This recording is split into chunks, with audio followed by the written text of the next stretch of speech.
But for sure, we're spiritual beings with a body. We're spiritual beings with a body.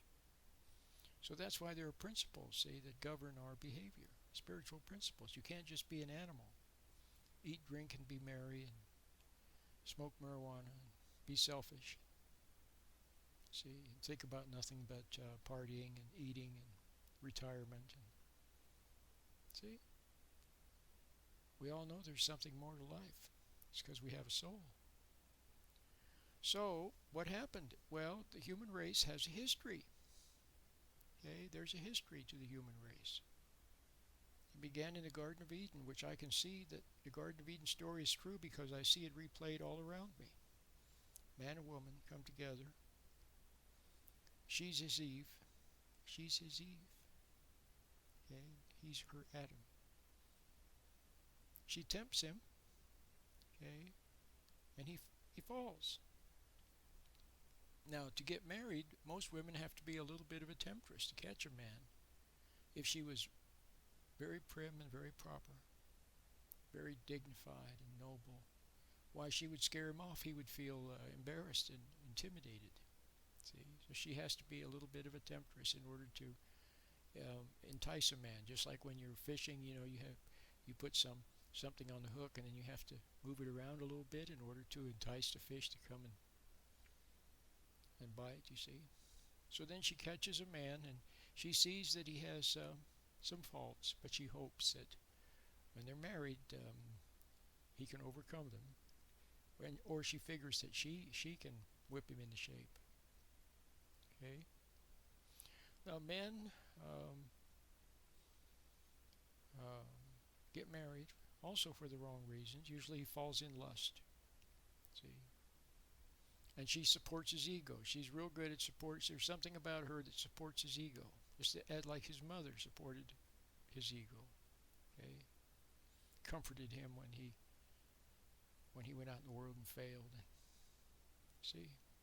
Well, now he marries her because she excites his ego, excites his animal, and comforts his ego. And she puts her blessing, her imprimatur on his animal nature. See, our animal nature came into being out of a failing. Humans, I think, were originally meant to be to live forever, and probably not to have to eat, and probably were non-sexual beings originally. Okay, but what happened?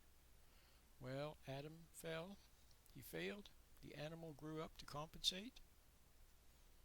See, and then he changed, didn't he? Adam changed. If you read the beautiful in the lost books of the Bible, they tell the story of the Garden of Eden, the full version. See, what we get in the Bible is an adumbration, a shortened version of it.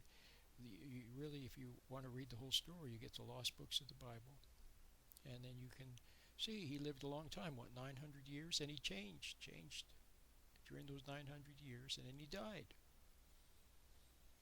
Okay, so the sexuality, see, reproduction.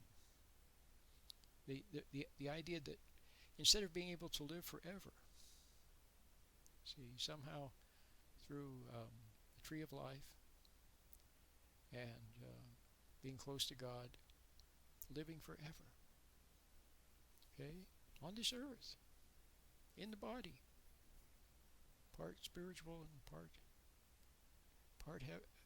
spiritual and part earth, part material, living in the body on this earth forever. But when Adam fell, then he could no longer live forever. Now he had to procreate, so that when he died, his offspring would continue. See, so in a way he can still live forever, but through his offspring. See, so the reproduction is a compensation. Okay, so that's why whenever you fail, then you feel more sensuous. Okay, you go to a naughty party with naughty people around, or a naughty staff meeting somewhere, and then what? Then you feel more sensuous, don't you?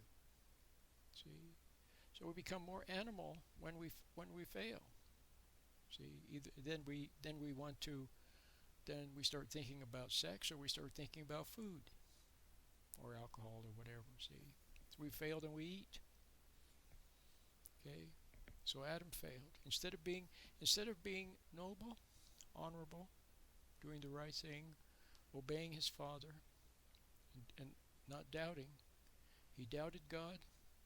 See, and he listened to his wife instead, and her words were coached by the serpent. He reached for the forbidden thing. He was tempted, and he reached. He failed. See, he could have said, let's put the apple down. Let's not eat the apple. Father says we're not supposed to eat the apple. He could have said that, but he didn't. Instead, he went for it. Went for the temptation because he wanted to be what? He was ambitious. See, he didn't love God. Didn't love his wife. He loved himself. He imagined himself being a big man of some sort, successful, powerful. See? So he was tempted and he fell. And so there you have that. So ever since then, men have been failures. Well, okay, so then how about the ladies? Well, the ladies, her problem, what's the lady's problem often? Judgment. Judgment and resentment. But let's focus on judgment. She can't help but judge failing men. Her father failed her, wasn't there for her. She went out into the world looking for love. Instead of finding love, she found use and abuse. See? So she resents men. See, he's not God-centered. He's woman-centered. His mother, his wife, other women, other womanly men, or substitute temptations like work, money, alcohol. See? Gambling. They're all substitute temptations. The main temptation in his life, see, is the woman to whom he falls. Instead of being the noble man, taking his wife's hand and leading her to paradise, instead he looks to her. See, he should look to God. He should be on his knees before God. But then stand tall in the world and be noble, long-suffering, patient, kind, courageous, principled, honorable. All those beautiful virtues he would have.